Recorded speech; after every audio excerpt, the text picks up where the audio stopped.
atsarginis krepšininkas. Komandos greta. Vardu taškai yra įskaitomi ir dar vieną baudos metimą.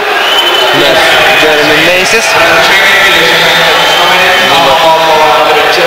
Motola irgi užsidirba trečiojo. Progos Vilkinsonas iškrašto kamuolį iš Pauliaus Jankūno rankų. Jeremy Macy's pelno 2 taškus. 50. Nesmukiškai dabar sužaidžia žalgiriečiai.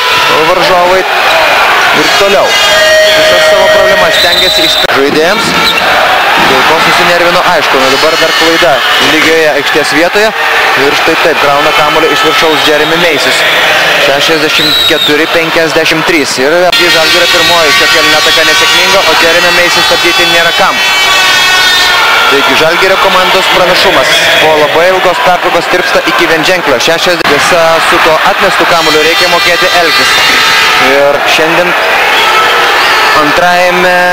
antrojoje rungtynių dalyje tokių klaidų, kada atsikerta Kauno Žalgiris, tiesiog prarasdamas